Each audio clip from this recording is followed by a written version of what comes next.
내 주 예수 세상에 다시 올 때 저 천국으로 날 인도하리. 나경손이 엎드려 경배하며 영원히 주를 찬양하리라. 주님의 높고 위대하시니 조용히 묵도하시므로 저기 승차의 시간 갖도록 합니다. 묵도하십니다.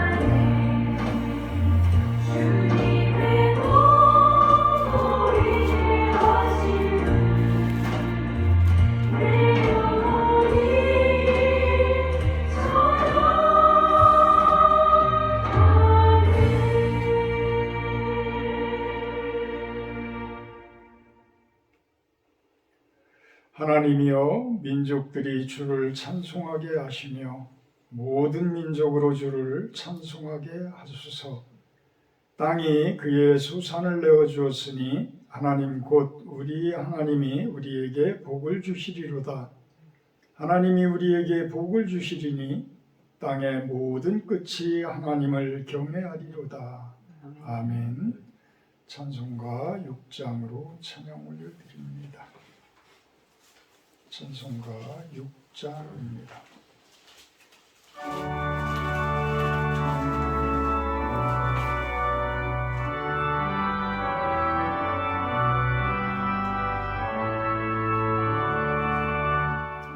목소리 높여서 주 찬양하여라. 영광과 권세와 존귀와 위엄을 온누리 다스리시는 만왕의 왕께 돌려라.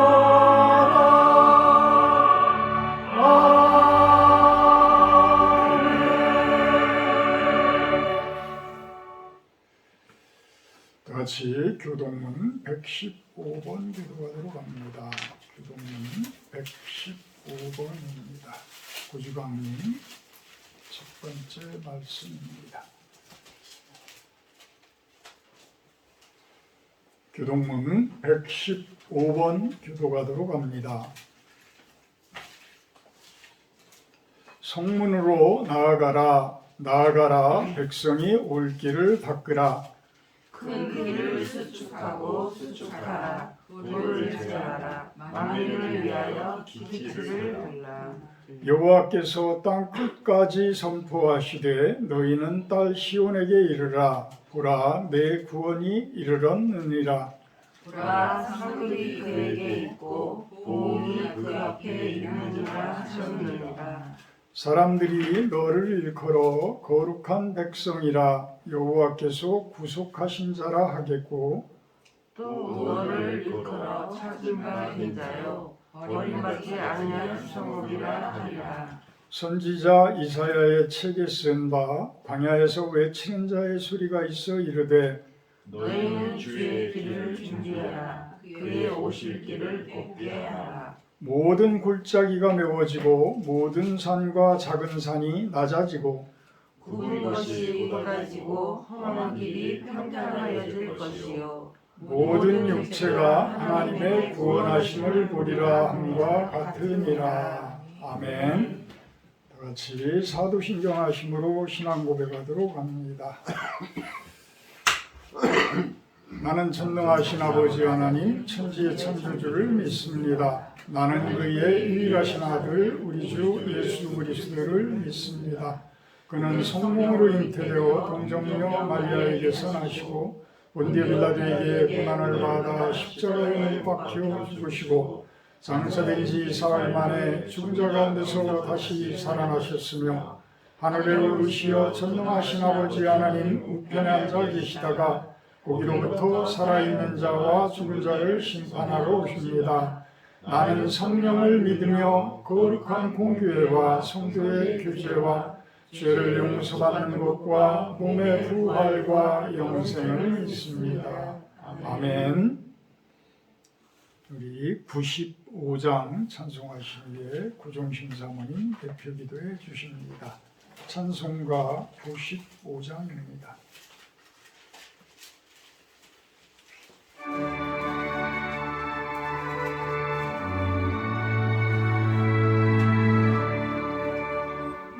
나의 기쁨 나의 소망 되시며 나의 생명이 되신 주 만나 불러서 찬송을 드려도 늘 아신 마음 뿐일세 나의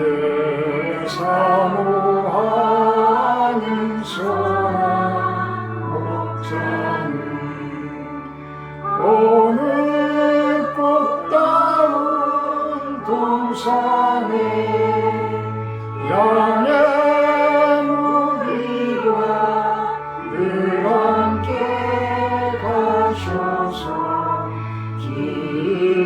기쁨을 함께 하실까 길고 없이 거친 넓은 들에서 갈 길 못 찾아 애쓰며 이리저리로 헤매는 내 모양 저 원수 조롱하구나 주의 자비 없고 화평한 얼굴 모든 천사도 안기며 주의 놀라운 진리의 말씀에 천지가 반항하구나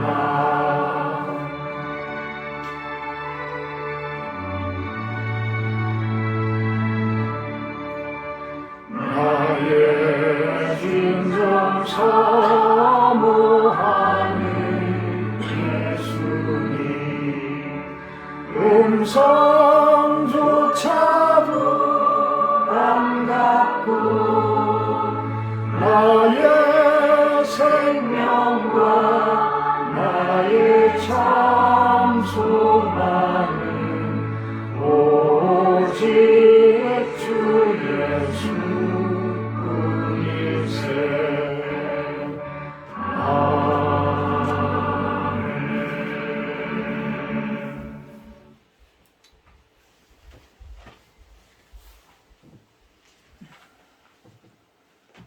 사랑의 하나님 아버지 감사합니다.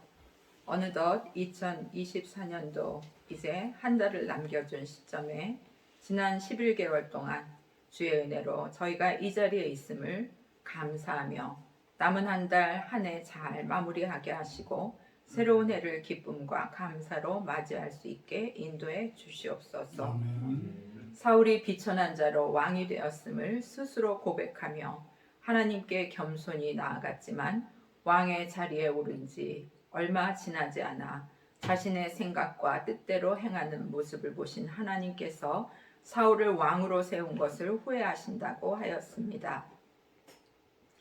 저희도 별반 다르지 않은 인생을 사는 모습인 것 같습니다. 환난과 곤경에 처했을 때는 하나님을 찾고 부르다 그 문제가 해결되면 또다시 교만한 자의 자리에 앉게 되는 것을 보며 내 안의 죄성을 깊이 통찰해 봅니다. 주님 앞에 겸비하여 날마다 말씀으로 나를 경책하시는 하나님의 음성에 순종하기 원합니다. 천천의 순양의 기름보다 순종을 바라시는 하나님의 마음을 헤아려 우리의 예배와 헌신이 하나님 앞에 향기로운 제물이 되게 해 주시옵소서. 어린 소년 다윗이 골리앗을 넘어뜨린 물맷돌이 습관을 따라 매일매일 드려지는 우리들의 작은 기도와 말씀이 됨을 믿습니다. 우리의 믿음의 고백과 선포가 하나님의 선하신 약속을 붙잡게 해 주시옵소서. 이렇게 실로원 모든 성도님들이 말씀과 기도로 준비된 삶을 살아갈 때 골리앗과 같은 커다란 문제와 두려움 앞에 말씀의 물매로 승리하게 될 줄 믿습니다. 아멘. 사랑하는 유소경 집사님 건강을 회복시켜 주시고 주님 만나 주시어서 늘 은혜 안에 있게 해 주시옵소서. 또한 경제적으로 많이 힘들고 어려운 가정들을 살펴주시고 그 필요를 채우시고 공급해 주시기를 원하옵나이다.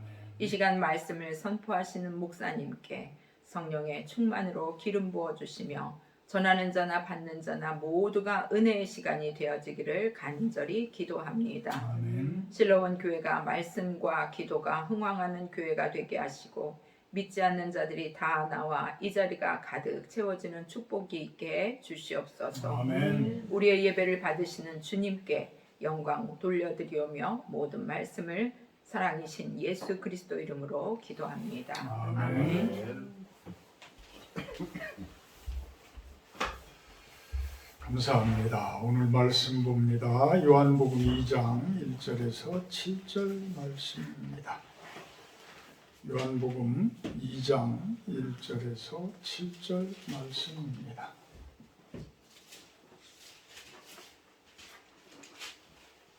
제가 봉독하도록 합니다.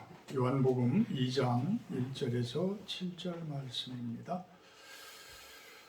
사흘째 되던 날 갈릴리 가나에 혼례가 있어 예수의 어머니도 거기 계시고 예수와 그 제자들도 혼례에 청함을 받았더니 포도주가 떨어진지라 예수의 어머니가 예수에게 이르되 저들에게 포도주가 없다 하니 예수께서 이르시되 여자여 나와 무슨 상관이 있나이까 내 때가 아직 이르지 아니하였나이다.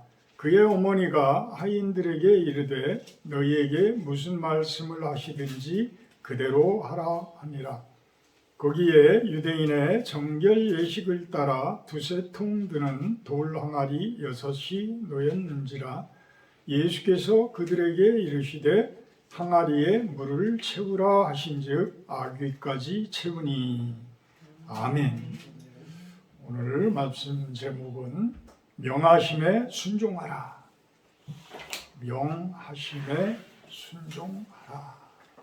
이렇게 말씀을 전해봅니다. 명령하심은 무엇이고 순종한다는 것은 무엇을 이야기할까? 하나님께서 우리들에게 제가 여러분에게 설교를 하듯이 이렇게 직선적으로 말을 탁탁 해주면 참 받기도 쉽고 좋을 텐데, 근데 하나님께서는 잘 알아듣지 못하는 말씀을 하셔요. 그 왜 그럴까? 왜 그럴까? 순종 못하는 분들은 듣지 못하게 하시느라고. 명답입니다. 하나님의 음성을, 예수님의 음성을 들을 수 있는 분들은 순종하는 마음이 있는 분들만 들을 수가 있는 거예요. 참 선택되어진 모습들이죠. 근데 우리들은 그러한 것들을 참 실천에 잘 못 옮겨요. 좀 전에 우리 구중심 사모님 기도 속에서도 이야기를 했지만 우리는 사울과 같아서 우리가 아주 낮은 모습으로 양치기의 그 시골 구석에서 가장 낮은 위치에 있었을 때의 그 겸손함, 그 순종하는 그 마음이 있을 때는 하나님께서 기름을 부어주시고 왕이 되게까지도 해주셔요. 그런데 우리들이 왕이 되고 나서는 언제 그랬냐는 듯이 순종이라는 것을 점점 잊어버려서 하나님께서 말씀하시는 그 말을 못 알아듣고 있는 거야. 그래서 나중에 보게 되면 내 고집대로 하고 있고 내 마음대로 하고 있어서 결국은 어떻게 돼요? 패망을 할 수밖에 없는 그러한 모습이 되어집니다. 순종은 믿음의 고백인 거예요. 믿음의 고백이에요.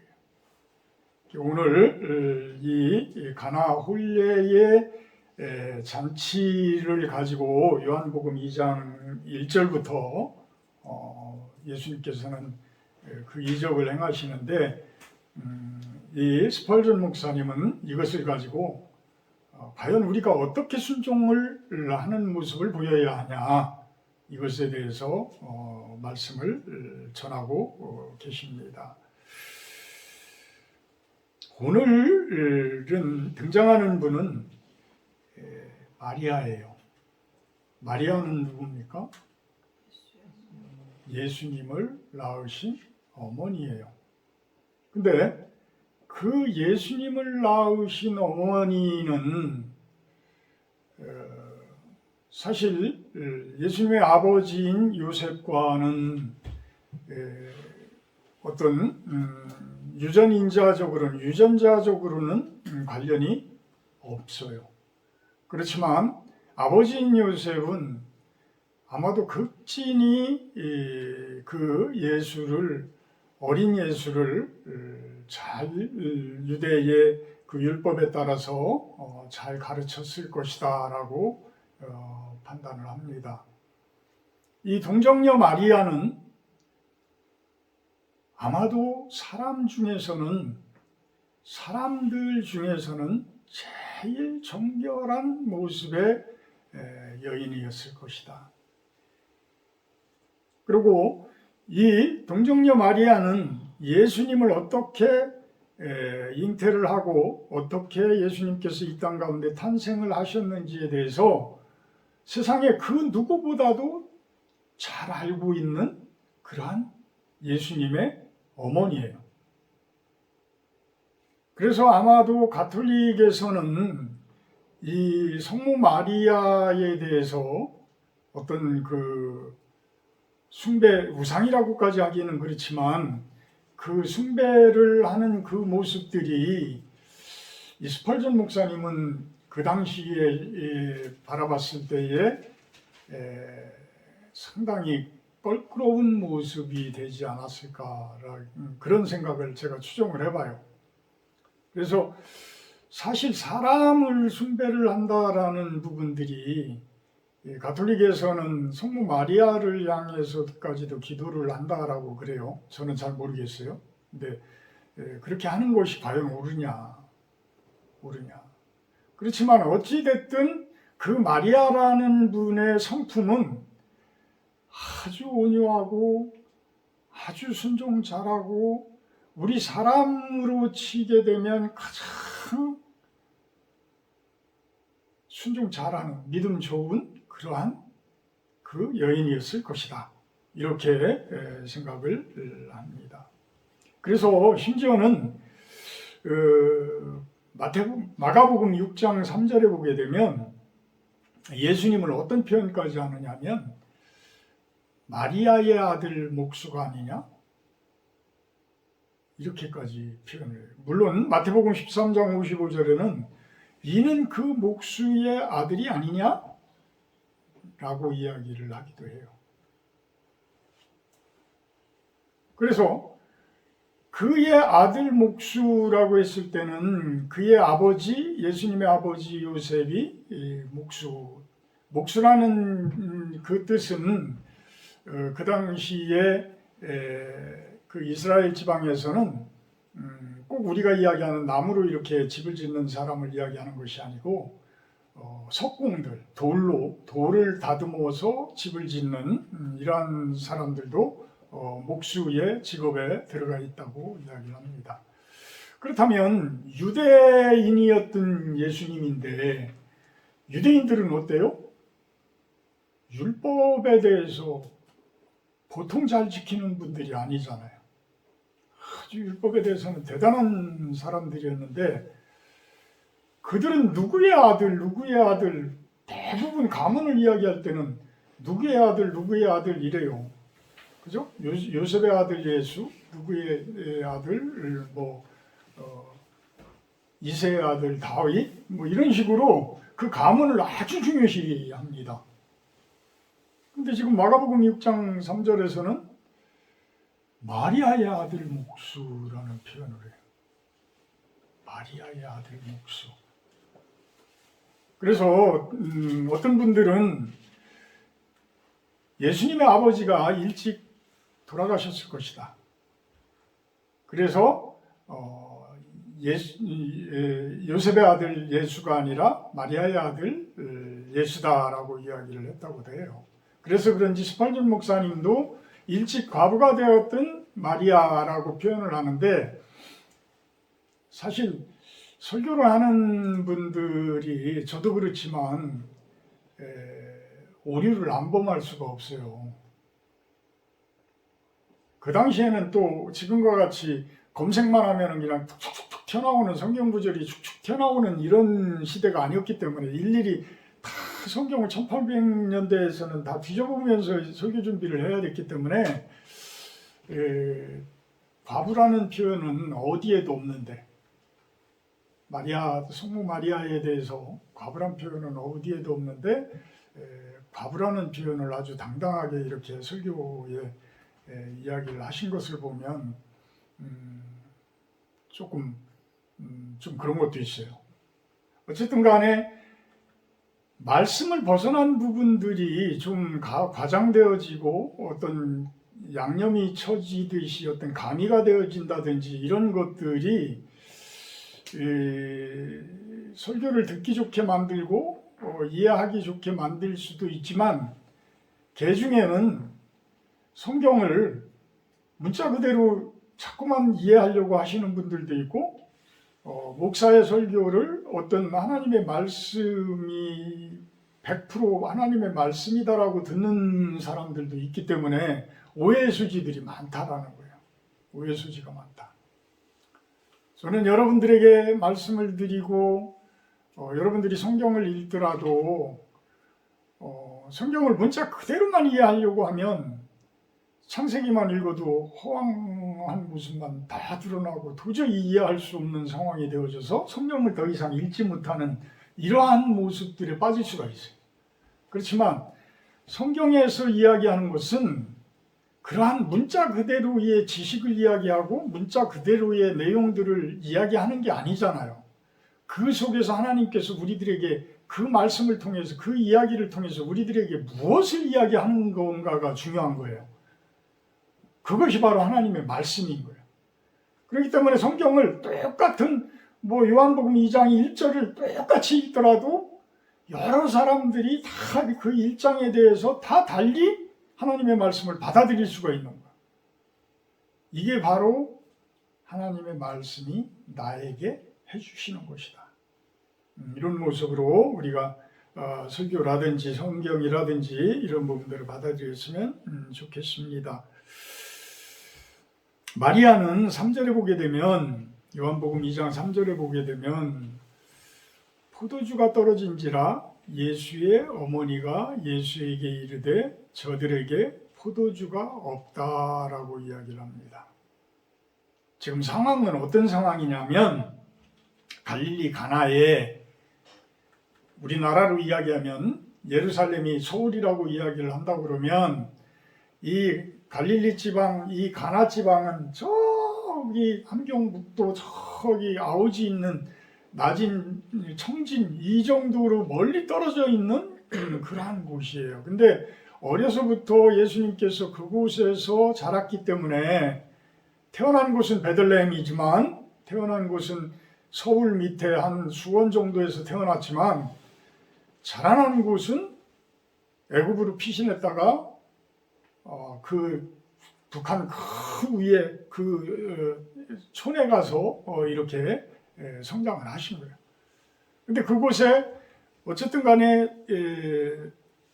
예수님의 어머니인 마리아가 아주 친하게 지내던 어떤 친척인지는 모르겠지만 그곳에 혼례잔치가 일어난 거예요. 그러니까 옛날에 우리 시골에서만 하더라도 어떤 잔치가 있다라고 그러면 온 동네 사람들이 다 가잖아요. 근데 그곳을, 그 잔치집을 누가 갔냐면 예수님과 예수님의 제자들이 같이 그곳에 참석을 하게 됩니다. 근데 사람들이 워낙 많이 와서 그런지 이제 먹을 것이 다 떨어져 가는 거야. 잔치가 뭐 우리나라는 그냥 하루에 다 끝나지만 이 이스라엘 지방이나 뭐 얘기 들으니까 우즈벡 같은 경우에도 결혼식을 몇 날 며칠 다니면서 해야 된다면서요. 그러니까 이때도 어떤 많은 분들이 같이 그 예식에 참여를 해가지고 음식을 나누고 먹고 하다 보니까 이제 음식이 이제 다 떨어진 거야. 그 당시에는 뭐 그렇게 여유 있고 그런 삶들도 아니기 때문에 그러다 보니까 이제 예수님의 어머니 마리아가 이제 걱정이 되어지는 거예요. 슬슬 걱정이 되어지니까 예수님과 예수님의 제자들이 함께 와 있는 그곳에 예수님에게 부탁을 하는 거예요. 얘야, 예수야, 지금 이곳 잔치가 한창 무르익었는데 이곳에 음식이 떨어졌다. 포도주가 떨어졌다. 이렇게 이야기를 하고 있는 거예요. 그럼 웬만한 아들들 같으면 알았어요 어머니, 제가 어떻게 좀 한번 해볼게요. 이랬을 텐데 지금 예수님께서는 어떻게 이야기를 해요? 4절에 보게 되면 예수께서 이르시되 여자여 나와 무슨 상관이 있나이까? 내 때가 아직 이르지 아니하였나이다. 좀 속된 말로 이야기하면 어머니의 얘기를 그냥 확 들어받은 거야. 응? 완전히 그냥 거절을 해버린 거야. 어머니가 아니고 뭐라고 표현을 해요? 여자요. 여자요. 참 이 대목에서 우리들의 생각들과 예수님의 생각은 다를 수 있구나. 이거를 한번 생각을 해보자는 거예요. 스펄전 목사님은 그 부분에 대해서 이야기합니다. 마리아는 아주 온유하고 순종도 잘하고 참 그런 분이었는데 그렇다고 예수님은 뭐 성격이 되바라졌나요? 그렇지도 않죠. 예수님은 십자가에 자신의 몸까지 다 드릴 정도로 못에 박혀서 죽을 정도로 그렇게 순종을 또 잘하는 예수님이었는데 어떻게 자기 어머니한테 여자요라는 표현까지 할까? 여자요라는 표현을 할까? 여기에서 스펄전 목사님 그런 이야기를 합니다. 마리아의 부탁은 세상적인 부탁이다. 마리아의 부탁은 세상적인 부탁이었다. 근데 예수님은 이미 제자들을 데리고 지금 시작을 하는 이 단계에서는 이제는 하나님의 일을 하기 시작한 분이시다라는 거예요. 하나님의 일을 시작하신 분이다. 근데 하나님의 일을 시작하신 분에게 세상적인 일을 어떻게 보면 참 자유함을 못 갖도록 이렇게 불러씌우는 그러한 모습? 뭐 이렇게 표현까지도 할 수가 있는 거죠. 그러니까 마리아는 아직도 옛날의 예수로만, 세상적인 예수로만 생각을 하고 있었던 것이고 이제는 예수님께서는 이제 하나님의 일을 하는 그 갈림길에서의 이제 마리아에게 이제는 육신의 어머니로서의 그 역할은 여기까지입니다. 이제부터는 저는 하나님의 일을 향한 그 길들을 걸어가겠습니다. 이 어떻게 보면 반항이 아니라 당연한 과정이었던 거예요. 당연한 과정이었다. 그러면 우리들 같으면 어때요? 우리 어머니 같으면 엄청나게 속상하죠? 그죠? 여러분들 같으면 속 엄청나게 상. 여러분들이 아주 어려서부터 그렇게 아끼고 힘들게 낳아서 그렇게 힘들게 길렀던, 참 애 키우는 게 쉬운 게 아니다. 응? 가서 며칠 하루 이틀 있으면서 이렇게 보는 것도 힘드는데 어머니들이 참 대단한 어머니들인 거야. 그런 거 보면. 응? 그렇게 자녀들을 키워서 다 키워놓으니까 이제는 자기 일 하겠다고 이제 더 이상 간섭하지 마세요. 탁 이야기할 때 얼마나 마음이 상처가 되고 마음이 아프겠어요. 마리아도 다 마찬가지겠죠. 예수님께서 그렇게 이야기할 때. 근데 예수님, 그 마리아는 이제 어떻게 이야기를 해요? 5절에 보면 그의 어머니가 하인들에게 이르되 너희에게 무슨 말씀을 하시든지 그대로 하라. 그러니까 마리아가 막 예수님께 혼내키는 게 아니라, 이제는 그런 때가 왔구나. 이제 예수님의 때가 왔구나. 어떻게 보면 세례 요한이 예수님의 그 오심을 위해서 그 길을 곧게 하는 그 역할을 하듯이 이 마리아도 어찌 보면 그 역할을 하고 있는 것 아닐까. 하인들에게 이르되 너희에게 무슨 말씀을 하시든지 그대로 하라. 이 이야기를 할 수 있다라는 이야기는 이제는 마리아도 예수님께 대하여 순종하겠다라는 뜻이에요. 이제는 예수님께서 어떤 명령을 하든지 그 명령에 마리아조차도 순종하겠다, 이러한 고백이 되어진다라는 거예요. 순종은 무엇일까? 토를 달지 않는 것. 두 번째로는 오히려 가르치려 하지 않는 것. 세 번째는 뒤로 물러서서 있는 것. 왜 그럴까? 이제 마리아는 이미 예수님에 대해서 다 알고 계셔요. 그래서 오히려 하인들에게 이야기할 때, 자, 저 항아리에 물을 채우라고 하든 저 항아리에 무엇을 이야기하든 그냥 시키는 대로 하라는 거예요. 시키는 대로. 근데 그게 그렇게 쉬울까요? 오히려 무엇인가를 시키려고 하게 되면 오히려 그 밑에서 일을 해주는 분들이 가르치려고 하는 경우가 엄청 많아요. 저 같은 경우에 건설 노동자들하고 워낙 일을 많이 해봐가지고 어려서부터 젊어서부터 하도 많이 해봐가지고 그분들의 성품들을 알아. 우리 사람들의 성품들을 알아. 내가 이걸 이렇게 좀 해주세요. 이거를 이렇게 해주세요. 이거 벽돌을 좀 이렇게 해서 여기 십자가 모양으로 이렇게 좀 해주세요.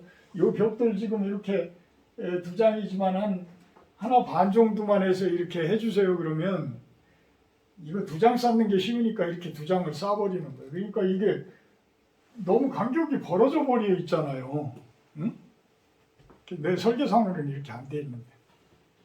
근데 어떻게 됐든 간에 그 사람들은 자기 편한 위주로 해나가려고 해. 대부분의 우리 사람들이 그래. 그리고 좀 어려운 거를 시키면 그렇게 하면 안 된다 그러면서 변명을 해. 참 예수님께서 항아리에 물 채우라고 했을 때에 참 그 일을 도와주러 온 사람들이 과연 그거를 순종해서 그게 포도주로 되게 만든다라고 만들어줄 테니까 물을 채우라고 하면 물을 채울 사람이 있을까요? 지금 그래요. 어쨌거나 이제는 예수님께서는 내가 순종하니까, 내가 순종하고 있으니까, 마리아는 내가 예수님께, 내 아들인 예수에게도 내가 순종하니까 여러분들은 내 아들이 시키는 대로 그냥 따라주세요. 따라주세요. 이거를 이야기하고 있는 것입니다.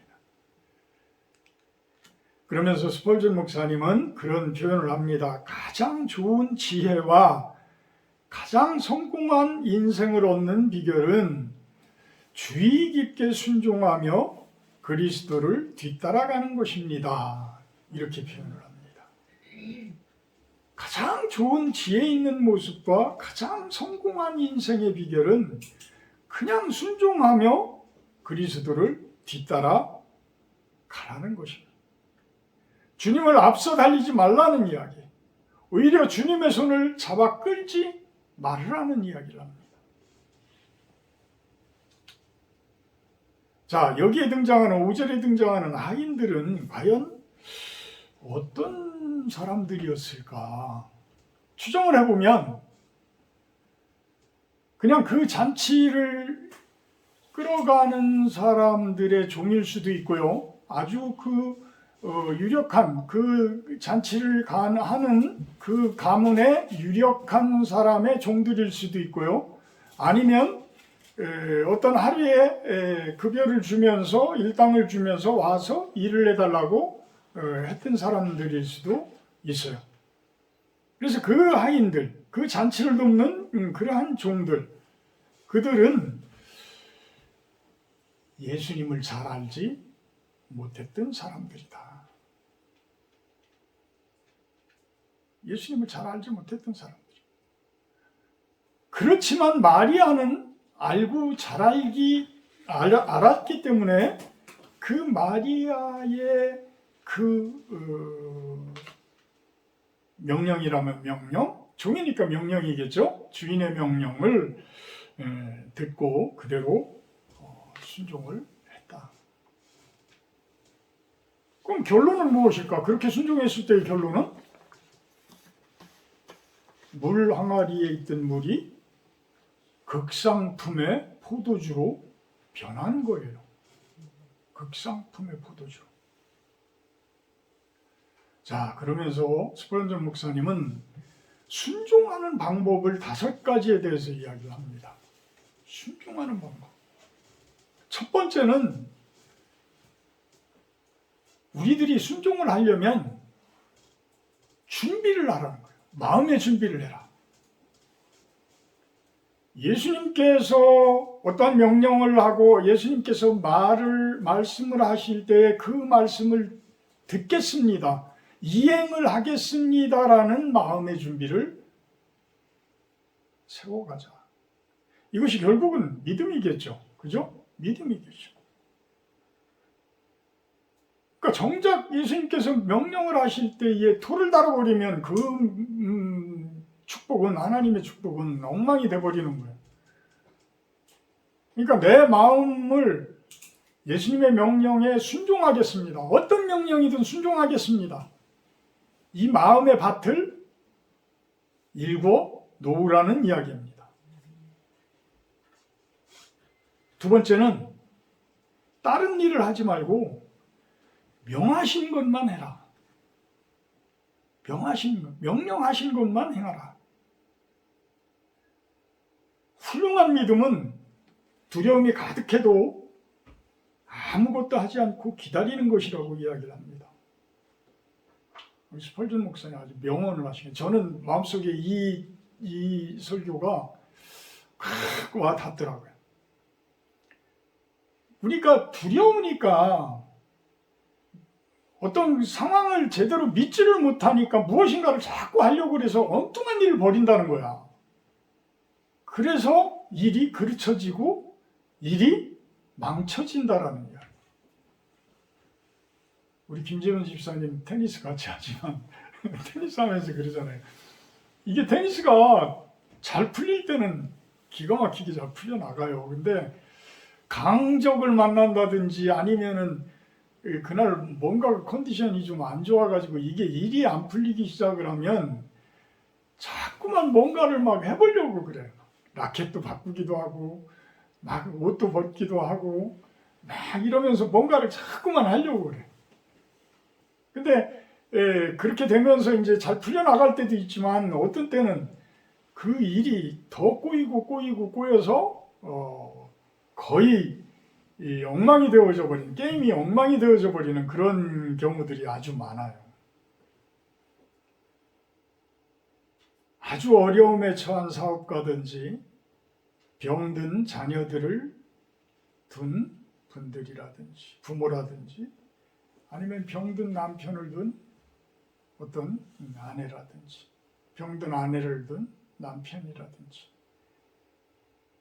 참 하나님의 말씀을 기다리고 있을 수 있는 그러한 순종, 그게 정작 중요한 순종일지인데 우리들은 무엇인가를 자꾸만 거기에서 하려고 하고 알량한 머리를 자꾸만 쓰면서 무엇인가를 하려고 하는 그것이, 무엇인가를 하는 것이 오히려 참 잘하는 것인 양 생각들을 할 수가 있는데요. 스펄전 목사님은 정작 중요한 순종은 하나님의 음성을 듣기를 기다리는 거라고 이야기를 합니다. 음성을 듣기를 기다려라. 보냄을 받기 전에 앞서 뛰어지 말아라. 앞서 뛰어나가지 말아라. 하나님의 구름 기둥보다 불 기둥보다 먼저 나가지 말아라. 이게 뭐예요? 광야에서 이스라엘 민족들이 낮에는 구름 기둥으로 밤에는 불 기둥으로 그 갈 길들을 보여주시잖아요. 그래서 구름이 탁 떠서 구름이 진행을 하면은 이스라엘 백성들이 쭉 구름을 따라서 사막을 지나간단 말이에요. 근데 구름 기둥은 뜨지도 않았는데 내가 뭔가를 좀 해야 되겠어. 내가부터 그냥 열심히 하면 다 돼. 먼저 앞에서 막 쨍쨍 햇빛이 나는데 그 사막을 가로질러서 가? 그럼 어떻게 돼요? 죽든지 아니면 다시 돌아오든지 해야 되겠죠. 근데 순종은 그런 것이 아니라는 거야. 순종은 성경이 침묵할 때 여러분도 침묵하고 있으라고 이야기를 합니다. 여러분들이 성경을 요즘 계속 읽잖아요. 근데 성경 속에서 내가 그동안에 기도하는 내용들이 쭉 있어. 그러면 그 기도에 대해서 성경을 읽으면서 여러분들에게 하나님께서 말씀을 해주실 때가 있다니, 성령님께서 말씀을 해주실 때가 있어요. 그거를 기다리셔야 돼. 그거를 기다리라. 그래서 그 말씀을 하실 때는 여러분들 눈에 눈물이 핑 도르면서 여러분들 마음속에 성경 말씀을 통해서 쭉 이야기를 해주셔요. 그걸 경험을 해보신 분들도 있고 아직 경험을 해보시지 못하신 분들도 있을지 모르지만 우리가 기도하고 있는 내용들이 하나님, 제가 이런 일을 꼭 좀 하고 싶어요. 우리 가정에 꼭 좀 이런 일이 일어났으면 좋겠어요. 근데 금방 하나님께서 말씀을 안 해주셔. 왜? 내가 순종할 때까지 기다리는 거예요. 내 믿음이 정작 십자가를 질 수 있는 정도까지 기다리시는 거예요. 그래서 내가 성경을 계속 가서 읽으면서 침묵하면서 그냥 기도만 하시라는 거야. 기도만 하시다 보면 하나님께서 여러분들에게 쭉 말씀하실 때가 있다. 말씀하실 때가 있다. 세 번째는, 자, 이제는 그렇게 예수님께서 얘기를 하시고 하나님께서, 성령님께서 나에게 명령을 하셨을 때 어떻게 하냐? 바로 실천에 옮기라는 거예요. 그게 순종이라는 거예요. 세 번째 순종은 바로 실천에 옮겨라. 예수님의 말씀이, 하나님의 말씀이 나에게 들리기 시작하면 그대로 바로 해라. 어떤 대가를 치르더라도, 어떤 위험한 일이 겪더라도 그 일을 진행을 해라. 네 번째 순종하는 방법은 그 순종을 내가 하라는 거예요. 남에게 넘기지 마라. 그런 경우들도 있어요. 우리 교회가 형편이 이래서 이제는 내가 선교를 하지 못하겠으니 목사님 대신 선교를 좀 나가주시면 우리가 목사님께 지원을 하겠습니다. 이러한 부분들. 우리는 하나님의 사역을 한다고 하면서 내가 예전에 했던 그러한 서원들, 이런 것들을 떠넘기는 그러한 모습들도 보인다는 거예요. 순종은 남을 시켜서 하는 것이 아니라, 내 종을 시켜서 하는 것이 아니라 내가 하는 거라는 거예요. 내가 하는 것이다. 구원을 남들로 하여금 대신받게 하는 그러한 행위들은 하지 말아라. 이제 다섯째 순종의 방법은 신속하게 이행하라. 신속하게 이행하라. 신속한 순종이어야 한다는 거예요. 하나님께서 돌격 앞으로라고 했는데 몸은 너무 딱 하면은 총알바지 되겠어. 금방 죽을 것 같겠어. 못 가. 돌격 앞으로. 근데 하나님의 군사들은 뭐예요?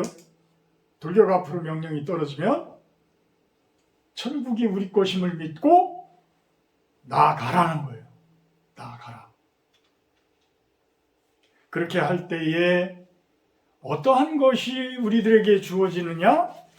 아까도 이야기했지만 물 항아리 속에 있는 물이 극상품의 포도주로 변하게 되어진다라고 이야기합니다. 여기서 이야기하는 포도주를 저도 이제 그런 거는 참 생각을 못했었는데 스펄전 목사님은 그 표현을 해요. 포도주가 아니었을 것이다. 우리가 생각하는 지금의 그런 화학제제주 이러한 것들은 아닐 것이다. 도수가 높은 그러한 증류를 해가지고, 포도주도 꼬냑이라든지 뭐 이런 것들은 증류를 해가지고 그 오랫동안 이렇게 숙성을 시키고 그러면 그것이 도수가 막 엄청나게 높잖아요. 근데 그러한 것이 아니라 누구든지 즐길 수 있는, 어린아이서부터 노인네까지 누구라도 즐길 수 있는 그러한 포도주, 결국은 포도즙에 가까운 극산품의 그러한 포도즙이었을 것이다 라고 이야기를 합니다. 왜 그러냐면 유대인들은 술 취해서 흐지부지하고 이런 사람들은 돌에 맞아요. 돌에 맞아.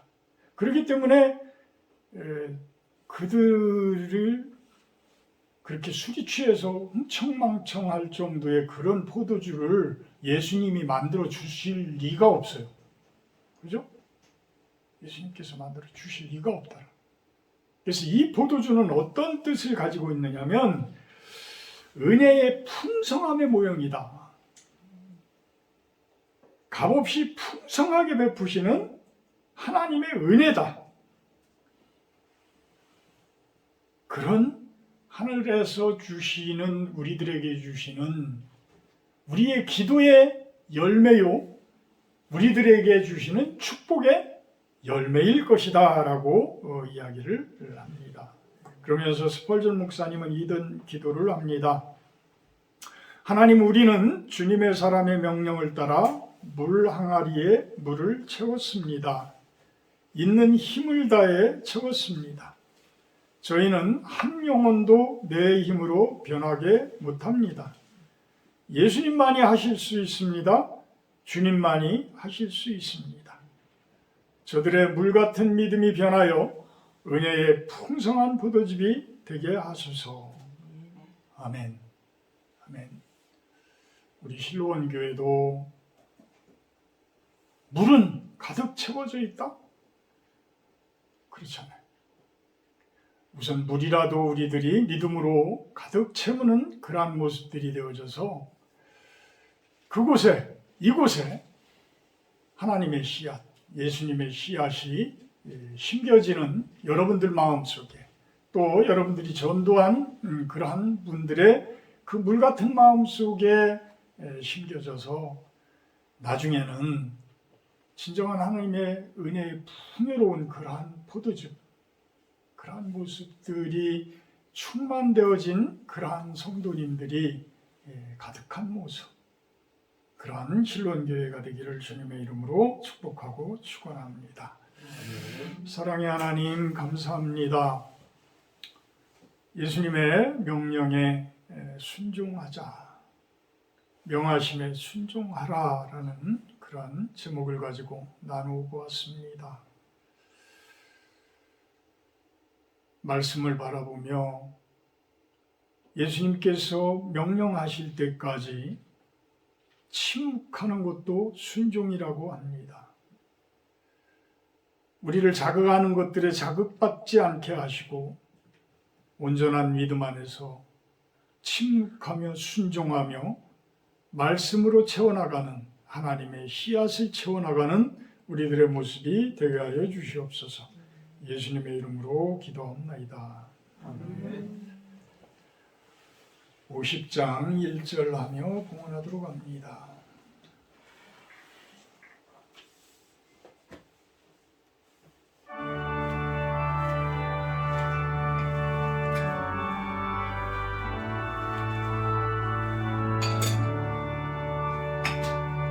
내게 있는 모든 것을 아낌없이 드리네.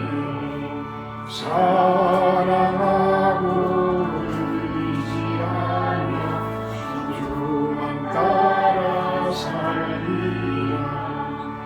주께 드리네. 주께 드리네. 사랑하는 그 주 앞에 모두 드리네. 아멘.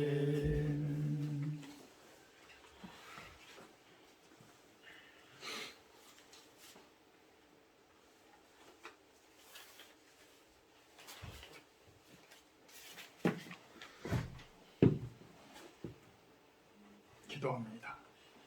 사랑의 하나님, 우리들의 마음을 담아서 귀한 예물을 올려드립니다. 이 예물들이 진정한 구약시대의 피가 되게 하시고 기름이 되게 하셔서 온전히 우리의 귀한 것들을 주님께 올려드리는 그러한 산 제사가 제물이 되어지기를 소망을 합니다. 그리하여서 주님 나라가 이 땅 가운데 세워지는 곳에 귀한 곳에 사용되어지게 하여 주시옵소서. 또한 그 손길들 축복하셔서 그들이 하는 기도들, 그들이 바라는 일들이 물이 포도즙이 되듯이 하나하나 변화되어지는 주님의 축복의 은혜가 충만되어지게 하여 주시옵소서. 예수님의 이름으로 기도합나이다. 아멘.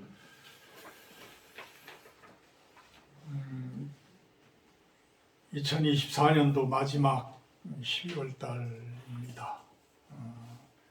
마무리들 잘 하시고 24년도 한 해 동안에 털어버릴 것들 기도로 털어버리고 또 25년도에 새로 우리들이 해야 할 목표들 놓고 잘 준비하는 그러한 12월이 됐으면 좋겠습니다. 예수님이 오십니다. 그 예수님이 우리 안에 오시는 모습, 말씀으로 채워지는 그러한 12월이 되기를 축복하고 축원합니다. 주일 예배, 다음 주 주일 예배 기도는 김재은 집사님이시고요. 오늘 식사 교제는 우리 실로원에서 합니다. 내년도부터는 매달 했던 그 성찬식을 분기별로 한 번 정도 하듯이 하려고 그래요. 3개월 정도에. 그래서 올 12월 31일, 내년 1월 1일, 그러니까 송구영신 예배예요. 송구영신 예배 때 오늘 원래 하려고 했던 성찬식을 그때 이제 하려고 그래요. 우리가 송구영신 예배도 잘 기도로 준비를 했으면 좋겠습니다.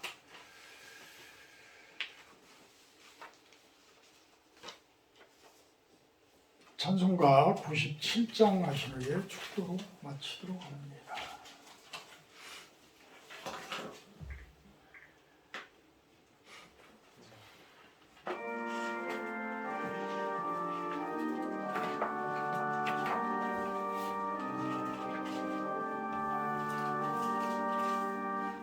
정원한 천하에게 주천사 나타나 두려워하지마 참 기쁜 소식을 온 세상 사람에게 나 전파 주 은혜 받은 자여 큰 복이 있으라 주님이 함께하니 큰 영광이로다 주 너를 택하시사 큰 복을 주셨네 천사의 말을 듣고 엎드린 마리아 떨리는 마음으로 그 말씀 들었네 주 천사 전한 말씀 그 맘에 새겼네 무서워하지 말라 너 잉태하리니 그 탄생하는 날이 예수라 하리라 온 세상 다스리는 만왕의 왕이라 마리아 말하기를 이런 일이 있을까 전능한 주님께서 너와 함께 하시며 그 크신 권능으로 널 덮으시라 주 말씀 듣고 나서 마리아 들여 나 주의 종이오니 뜻대로 하소서 나의 몸 주께 맡겨 그 말씀 따르리 아멘. 이제는 우리 주 예수 그리스도의 은혜와 아버지 하나님의 극진하신 사랑하심과 성령의 교통 임재하심의 축복이 이곳에 모인 우리 실로원 성도님들 머리 위에와 영상을 통해서 예배드리는 성도님들 머리 위에 온 세상 가운데 예수님이 오기를 바라는 모든 당신의 백성들 머리 위에 영원토록 함께하기를 간절히 축원하옵나이다. 아멘.